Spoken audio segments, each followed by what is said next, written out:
We say we want to be happy, but what does that even mean? Happiness looks different for everyone. So I'm curious, what does happiness feel like to you in your body? You're not meant to be happy 24/7. You're meant to be human. Hello, welcome back to the Grow with Gabby podcast. I'm your host, Gabby Roberts, and today we have a few parts to get into this episode. So if you got to pause, get your journal, go do it. You're going to want to really sink these prompts into the body, into the mind, because we're unveiling some really important things about happiness today. So before we dive in, grab your journals, hit subscribe, and let's get into it. Okay.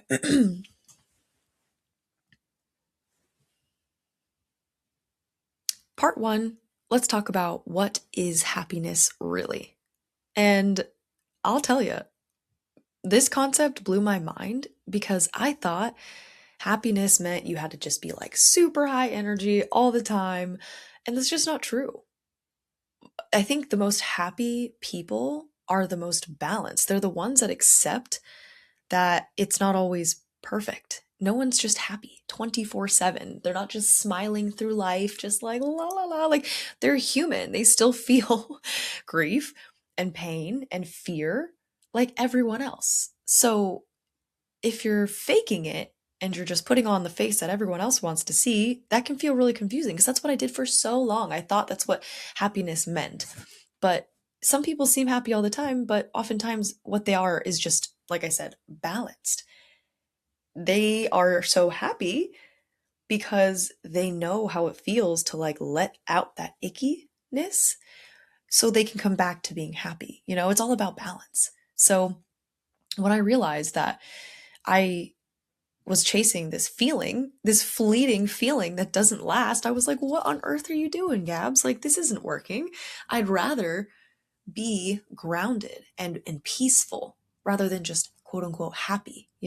So this really threw me off because oftentimes really balanced people are regulated and they're happy.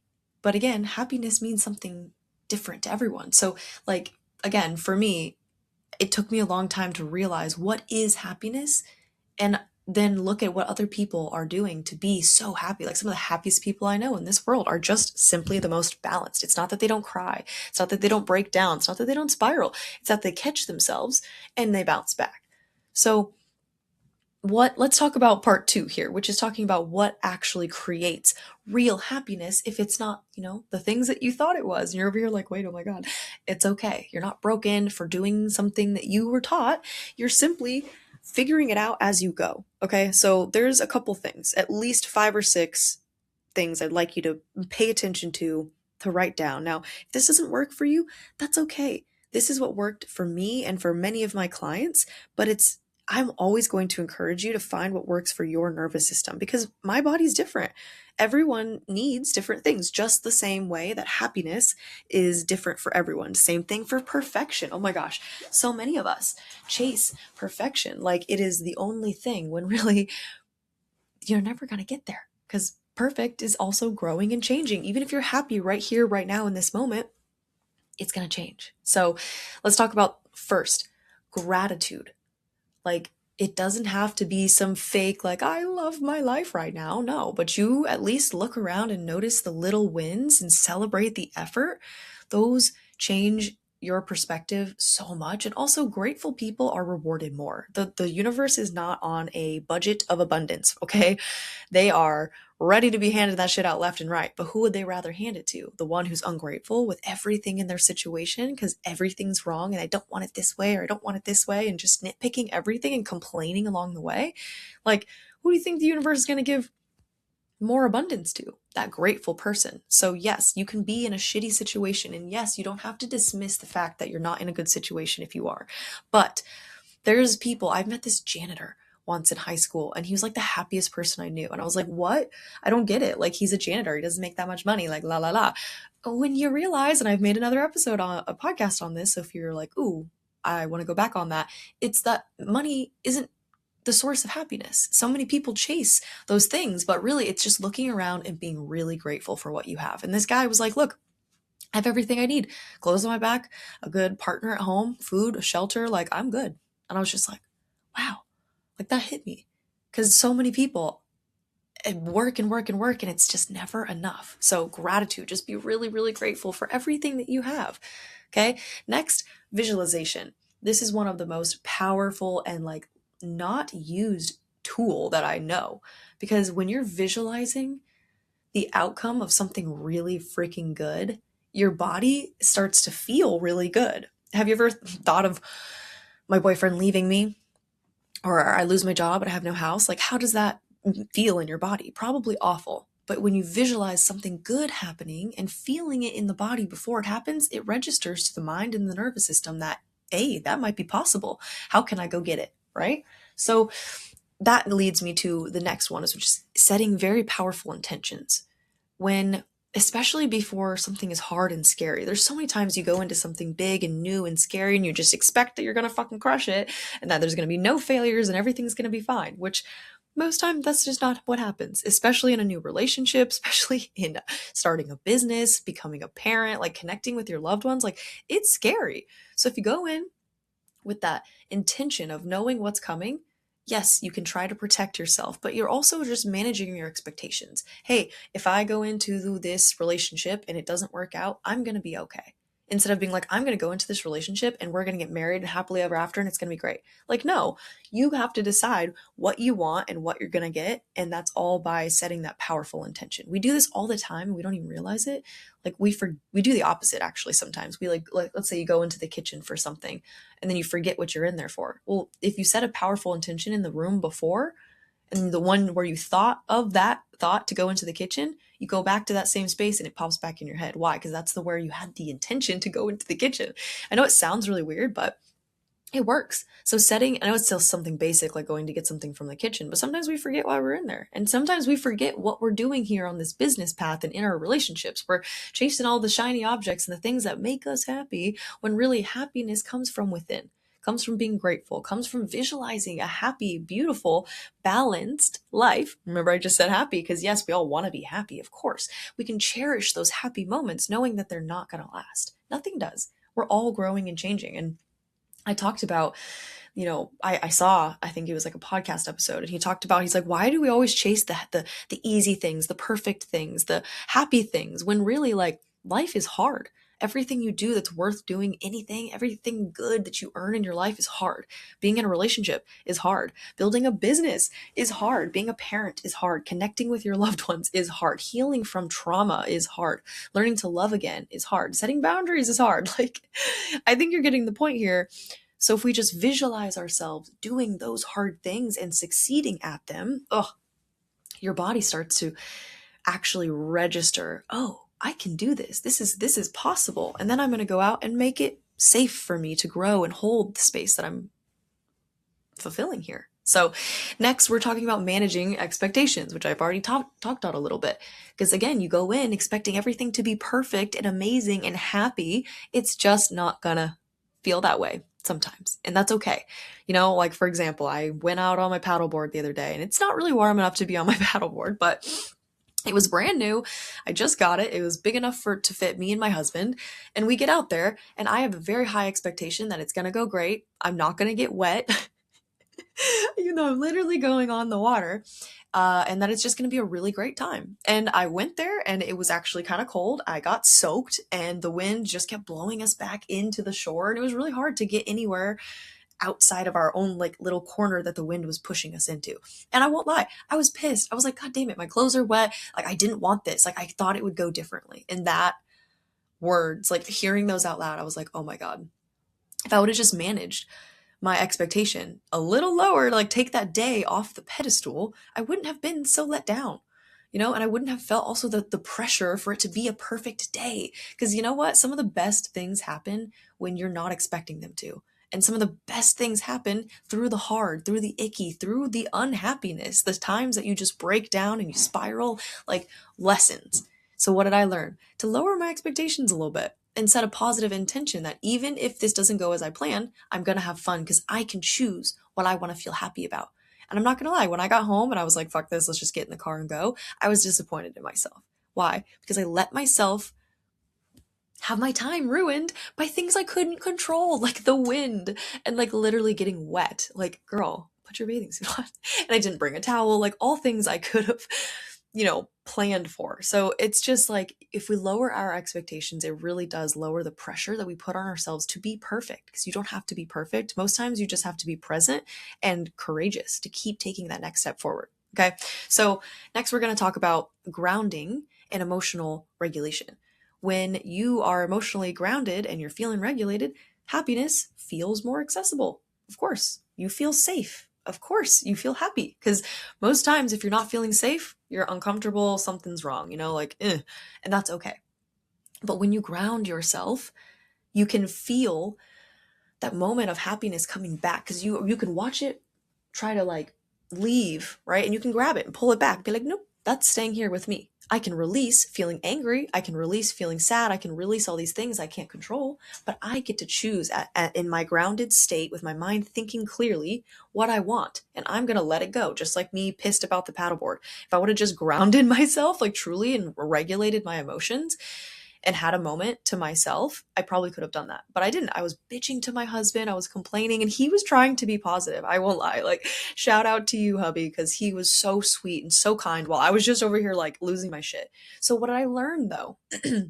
From being unhappy in that moment, I learned so much about my emotional regulation, about my triggers and my expectations and all the things. So, what actually creates happiness, guys? Gratitude, visualizing it, intention setting, managing your expectations, grounding yourself so you can emotionally regulate. Because if you're just pissed, you're not thinking straight. How many of you have said something you didn't mean when you're mad?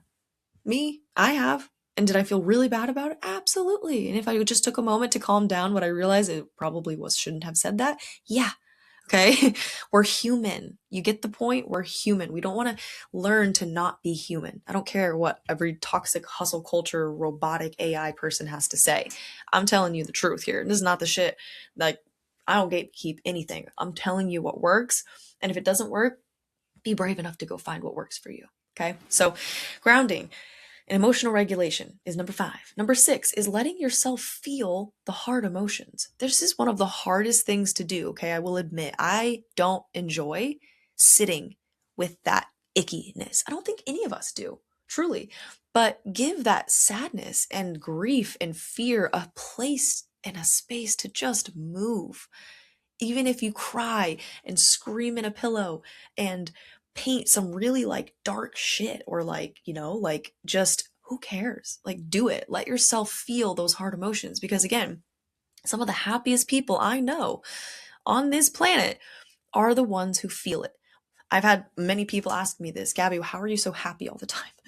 And I wanted to like show them a version of me who's like ugly crying on the floor, like spiraling to my husband, panic attacks, like icky, not okay, Gabby.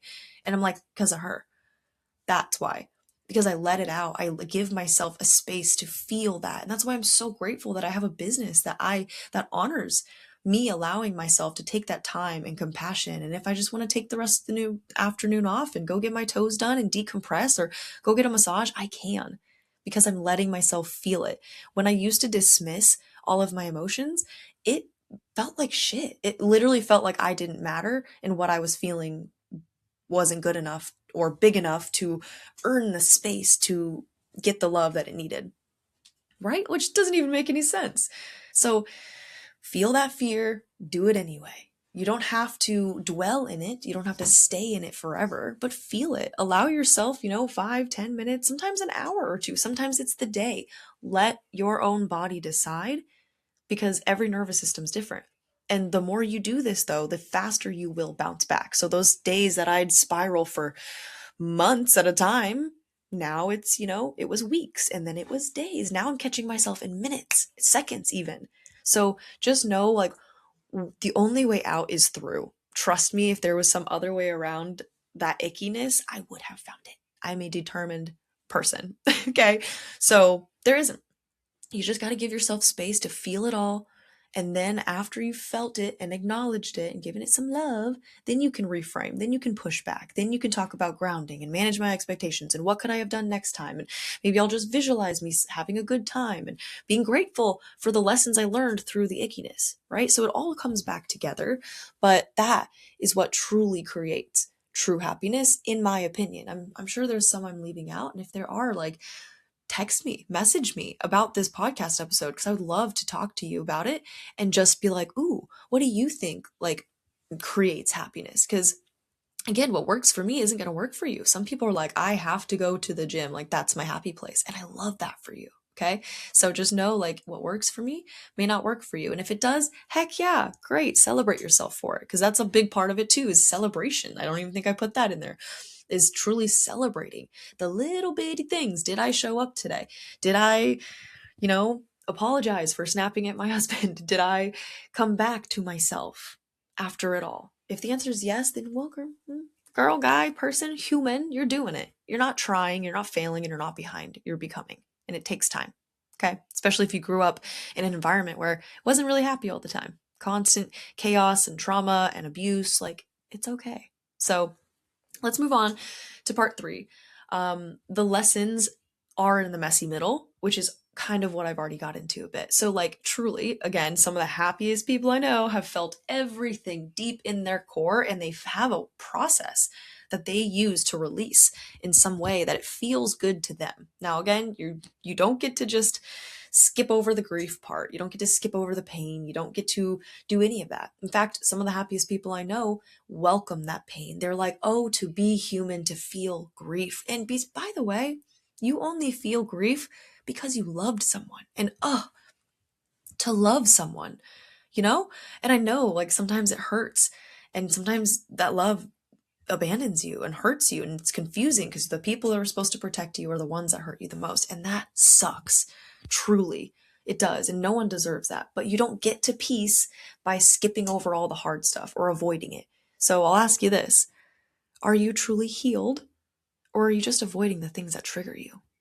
And if you are, that's okay too. But you have to know that those messy middles give you so much clarity. It's not your fault that you were traumatized. It's not your fault that you were abused. It's not your fault that you were cheated on or treated less than you deserve.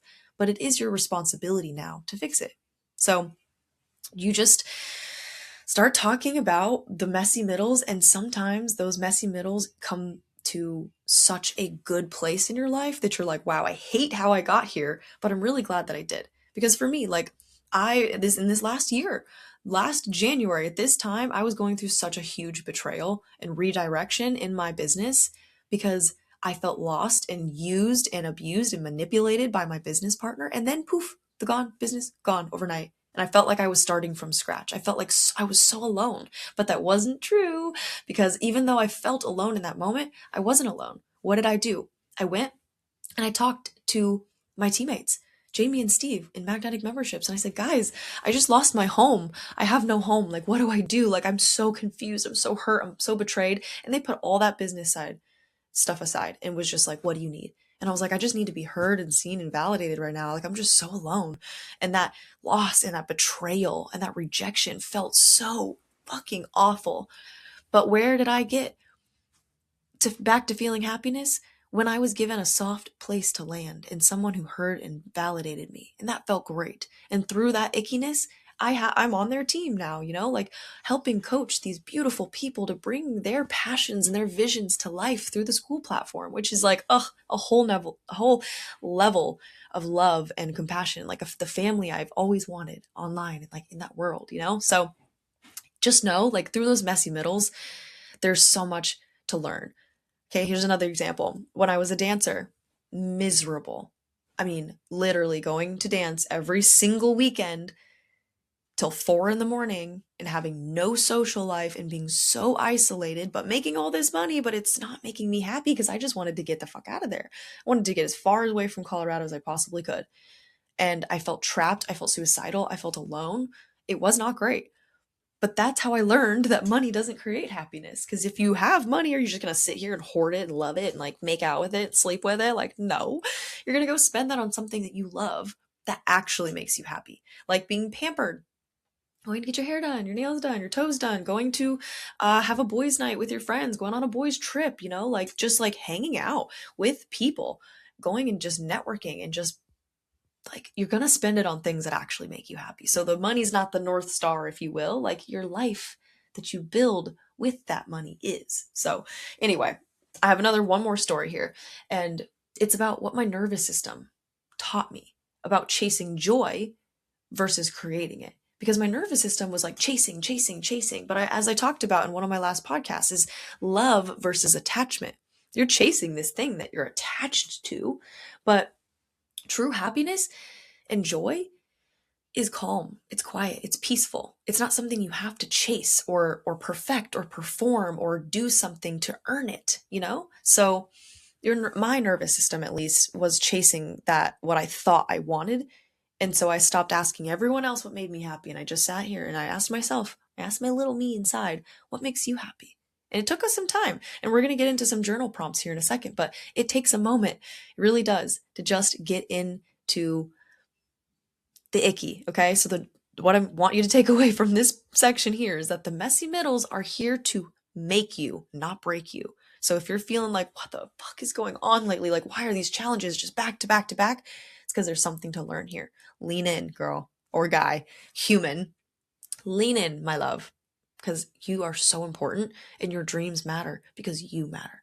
And through that messy middle, you're going to learn a lot, okay? So, all right, part 4, how to be more happy without faking it. And I don't mean that fake it till you make it bullshit. I will never endorse that. I really won't, because yes, there's some things you can fake in this life, but faking true joy and happiness is not one of them. So we don't aim for 24-hour, 7-day a week happiness. Like, no, we're aiming for self-connection. Did I show up today balanced? Even if I had a shitty morning or a bad evening, did I restart the next day? Did I bounce back? Yes. 24/7 happiness, quite literally, would be like creepy, like American Psycho type thing. Like, why are you so happy all the time? Like, are you okay? Like, do you not feel grief or pain or fear like a normal human being? Like, that's a little bit of a red flag. Like, you're so stuck on this form of perfection that you're denying your own human body of human feelings. Like, I don't know if I want to be around somebody like that. And if I did, I would be like trying to teach them, like, hey, you can feel, right? Like, you're okay. So I'm not here to bash. Like, if people are happy 24/7, that's fine. And there are some people who are happy 24/7. I'm happy a lot of the time, but it's because I honor those messy middles and I honor those icky emotions. Okay. So happiness, again, talk a lot about how it's very fleeting. It comes and it goes. Presence is the real practice here, because again, how many times like did you grow up in a toxic home and your parents weren't present, and you're like, as an adult, myself included, I didn't need them to be present. Or I'm sorry, I didn't need them to be perfect. I just needed them to be present. So being present and just witnessing that I'm not going to get this moment again because this too is fleeting is precious, and to hang on. Okay. So repeat after me. I can feel joy and grief in the same season. You can repeat it again if you need to. Let's take a deep breath. Sigh it out. I can feel joy and grief in the same season because I'm human. Okay. All these times we've been conditioned out of being human. Well, no more. So the goal here, and you can say this out loud, the goal is not to feel happy all the time. The goal is to feel everything and know when to come back to the peace. Okay. It's like very similar to my mantra for the year. It's like, I don't have to know everything. I just have to be brave enough to take the next step. So, all right, journal prompts time. Let's get into it. What does happiness feel like in my body? I'm not saying what does happiness look like, because happiness can look very fake on the outside, but not align with the actual nervous system, the body on the inside. Okay, so what does happiness feel like? Where am I chasing happiness instead of creating the calm? Because yes, you can chase a lot of things, and some things will make you a little more happy. The car, the boat, the money, the nice body, the awesome husband, like whatever. But for how long? Those fleeting feelings of happiness fade. And what do they come back to? You and how you feel in your own body. And so when it comes from within, nothing can knock that. Okay, so where am I chasing happiness instead of creating the calm? It's number 2. Number 3, what hard emotion have I been avoiding lately?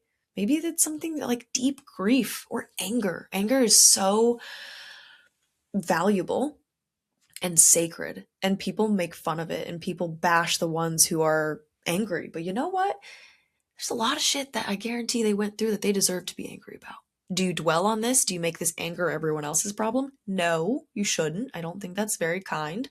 But you can be angry. You don't get to be mean, but you're allowed to be angry about the things, especially when you've been lied to or manipulated or used or hurt in your life. You're allowed to feel that feelings, okay? We're not conditioning each other out of being human. Feel it, just don't dwell in it, okay? So, what hard emotions have I been avoiding? And finally, what's one small thing I can do today to feel grounded? Not perfect, not fixing it, not making it go away. I know how hard you want to do that, but what can I just do today to feel more grounded in my body? Not perfect. Okay? Write these down, keep them close, remind yourself to look back on them because they're here to help. I'm here to help. You're okay. You're not broken. So I know it feels really heavy though, so you can feel broken in that moment. But just remember, just because it feels true to the brain does not mean it's always true. Now, I'm not saying it's not real. I'm saying you're absolutely feeling what you're feeling, but it's not true. You don't always have to believe those little lies in your head, okay? Remember, acknowledge, validate, and then push back on them. So you're human. And when you learn to hold yourself through the mess, happiness stops being a thing that you chase and starts being something that lives inside of you. Okay? So that's all I got for you guys today. If you loved this episode, please pause, take a moment, write down the notes, take a screenshot, tag me on Facebook and Instagram at gabbyroberts.coach, because that's how this podcast grows, from you guys sharing it and putting yourself out there to be seen. And this is a great conversation starter with someone you don't know if you're a business entrepreneur. Hey, I just learned this podcast today and it really resonated with me. Maybe it'll help you too. Because you never know who needs to hear these messages. So don't be afraid to get out there and make new connections. So I'll leave you guys the same way I leave you every week. Be fearless, be free, do it your way, even if it's messy. Bye.